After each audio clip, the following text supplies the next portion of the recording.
Sejumlah informasi dari berbagai daerah di Provinsi Banten kami sajikan dalam Berita Banten yang dipersembahkan oleh PRSSNI Banten dan disiarkan serentak oleh seluruh radio anggota di 8 kabupaten kota di Provinsi Banten.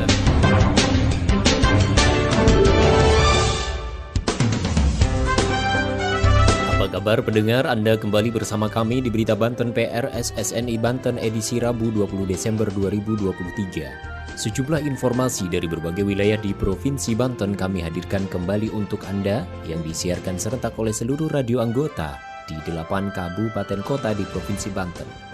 Dan inilah informasi utamanya. Kasus positif COVID-19 di Tangerang Selatan mengalami peningkatan. KPU Kabupaten Pandeglang mulai melakukan proses perakitan belasan ribu kotak suara. Astra Infratol Tangerang Merak siapkan 37 kendaraan operasional untuk amankan libur Nataru. Bersama saya Saif Anwar, inilah Berita Banten selengkapnya. Mendengar Astra Infratol Tangerang Merak menyiapkan 37 kendaraan operasional untuk mengamankan libur Nataru. 37 kendaraan tersebut terdiri dari PJR, derek, ambulan hingga tangki bahan bakar yang akan disiapkan di setiap titik rawan kemacetan. Berikut laporan Mamo Ervanto dari Radio Harmoni FM Serang. Astra Infratol Tangerang Merak menyiapkan 37 kendaraan operasional untuk mengamankan libur Natal dan Tahun Baru 2023. 37 kendaraan yang terdiri dari PJR, patroli, derek, ambulan, skylift, car, dan tangki pengisian bahan bakar disiapkan sepanjang jalan titik kemacetan mulai dari gerbang tol Cikupa sampai gerbang tol Merak.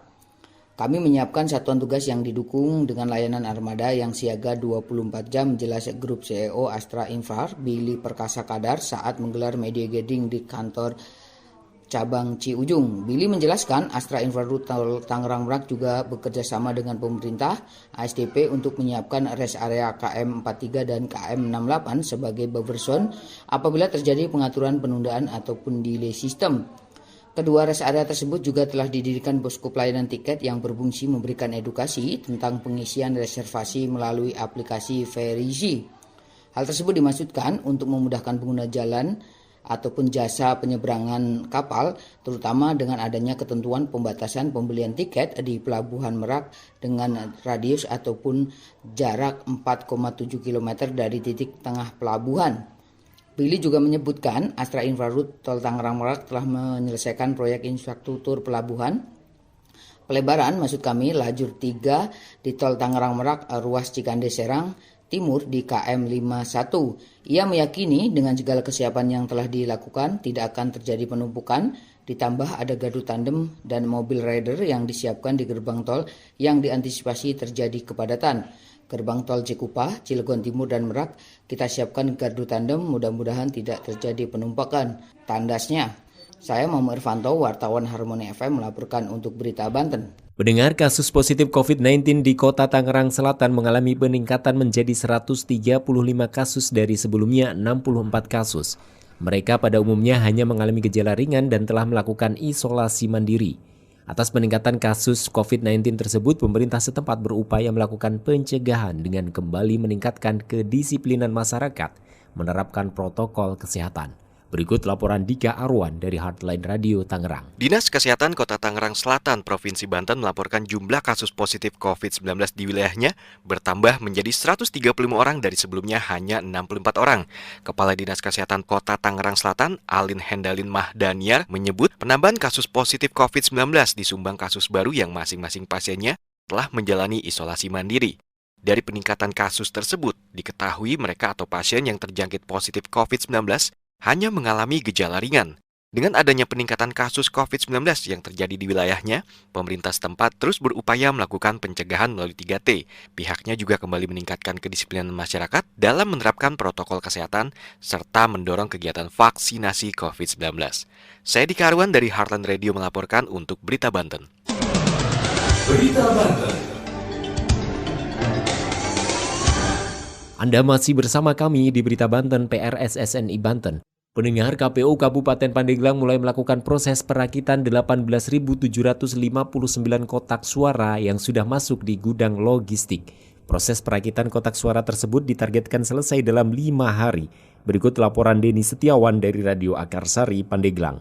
Komisi Pemilihan Umum KPU Kabupaten Pandeglang mulai melakukan proses perakitan 18.759 kotak suara di gudang logistik yang berlokasi di Jalan AMD Lintas Timur, Kelurahan Kadomas, Kecamatan Pandeglang, Kabupaten Pandeglang. Ketua KPU Kabupaten Pandeglang, Nunung Nur Aziza mengungkapkan, perakitan kotak suara ini dimulai Senin 18 Desember tahun 2023 di ruang logistik. Tujuan utama dari perakitan kotak suara ini adalah untuk mengevaluasi kapasitas ruangan gudang logistik serta membagi pekerjaan menjadi tahap-tahap yang lebih terkelola. Nunung juga menyebutkan bahwa KPU Pandeglang menerima sebanyak 18.759 kotak suara yang terbagi dalam 5 jenis, yakni untuk pemilihan presiden, DPD, DPR RI, DPRD Kabupaten, dan DPRD Provinsi. Setiap jenis kotak suara akan dialokasikan ke masing-masing tempat pemungutan suara atau TPS. Dalam persiapan pemilu 2024, Komisi Pemilihan Umum atau KPU Pandeglang mengerahkan 10 tenaga kerja lokal dalam proses perakitan kotak suara. Nunung pun menjelaskan, hari ini uji coba untuk mengukur kualitas kerja dari tim yang diterjunkan pada saat ini. Kami targetkan pada hari ini mencapai 1.000 kotak suara, tapi kalau meleset akan menerjunkan tenaga tambahan. Mengenai upah bagi pekerja perakitan kotak suara, menetapkan sekitar 1.700 per kotak suara. Ini memberikan kesempatan bagi mereka untuk mengatur diri sendiri dan menghitung progres kerja harian mereka. Ia pun menambahkan, KPU Pandeglang menetapkan target penyelesaian perakitan 18.759 kotak suara dalam waktu 5 hari dan optimis target tersebut dapat tercapai. Ungkap Nunung Nur Aziza, Ketua KPU Pandeglang. Saya Dani Setiawan dari Radio Akarsari FM Pandeglang menginformasikan untuk Berita Banten. Demikian sejumlah informasi yang telah kami sajikan di Berita Banten kali ini. Saya Saif Anwar, sampai jumpa. Terima kasih Anda telah mendengarkan Berita Banten yang dipersembahkan oleh PRSSNI Banten.